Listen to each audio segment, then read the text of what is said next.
This clip of Meloni exposing French colonialism in Africa has been going viral again. The solution is not to take Africans and move them to Europe. The solution is to free Africa from certain Europeans who exploit it and allow these people to live off what they have. This is called the CFA franc, a colonial currency that France prints for 14 African nations, and by virtue of which it exploits the resources of this nation. This is a child working in a gold mine in Burkina Faso. Burkina Faso is one of the poorest nations in the world. For Burkina Faso, which has gold, France prints colonial currency. In return, it demands that 50% of everything Burkina Faso exports ends up in the coffers of the French treasury. The gold that this child crawls into a tunnel to extract mostly ends up in the coffers of the French state. Millions of viewers every time. And here's the thing, most of what's in it is actually true. But watch what happens right after people share it, because that's where the real trick is. First, let's confirm the facts, because this isn't a actually takedown. The clip is real from 2019, when Meloni was still opposition leader, not the PM yet. In that clip, she holds up a photo of a child gold miner in Burkina Faso and says something like, half of everything that country exports, including that gold, ends up benefiting the French treasury. Here's the mechanism. She's talking about 14 African countries still use the CFA franc, a currency created under French colonial administration, pegged to the euro and historically backed through the French treasury. That's not a French claim, it's documented economic policy that's been criticized by African economists for decades. So real grievance, real mechanism, real numbers behind it. This part of the video,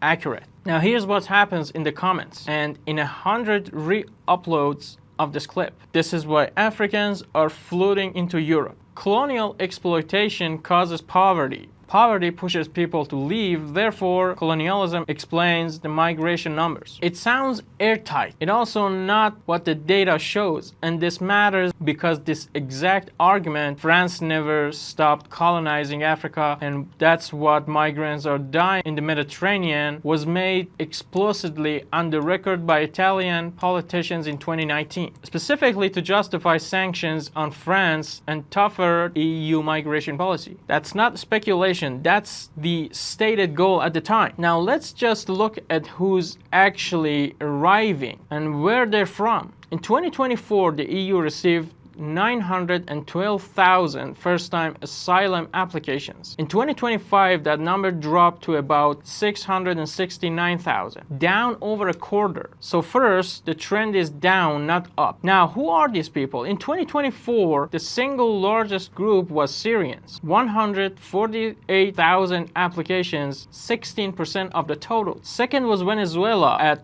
72,800. Third, Afghanistan, also around 72,200. In 2025, Venezuela actually overtook Syria for the first time, nearly 90,000 applications, followed by Afghanistan, then Syria, then Bangladesh, then Turkey. Read that list again. Syria, Venezuela, Afghanistan, Bangladesh, and Turkey. Not one of those is a CFA franc country. Not one of them is a country Meloni was talking about in that clip. Now, Africa isn't absent from the numbers. In 2024, about 26% of all-time asylum applicants held African citizenship. That's a real meaningful share, roughly 237,000 people. But look at which African countries actually show up at the top. Eritrea, Somalia, Egypt. Consistently the leading African nationalities, especially among unaccompanied minors. Also not CFA franc country. Eritrea and Somalia are driven by some of the most brutal ongoing conflicts and authoritarian regimes on the continent, not by a colonial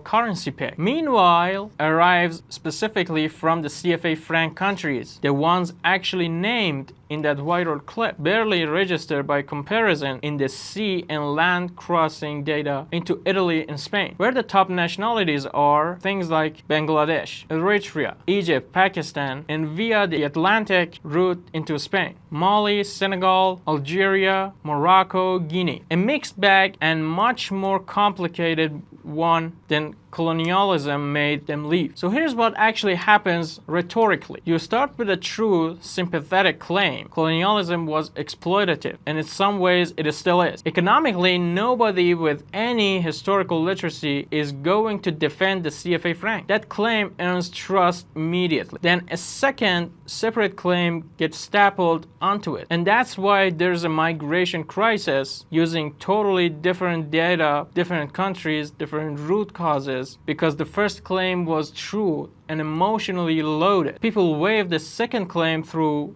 without checking it. That's the whole trick. That's not a lie built on a lie. That's a lie built on a truth. Those are much harder to catch because your guard is already down by the time the second claim shows up. Being right about CFA countries doesn't make you right about migration patterns. They're two separate claims backed by two separate data sets. And when you actually pull the numbers, they don't line up the way the viral version wants them to. That's not a reason to stop criticizing French neo-colonial economic policy. That critic holds up fine on its own. That's a reason to stop letting one true fact drag an unrelated, unsupported conclusion in behind it. That gap between what's true and what gets implied is where most persuasion actually happens. Not in the lie, in the space right next to it.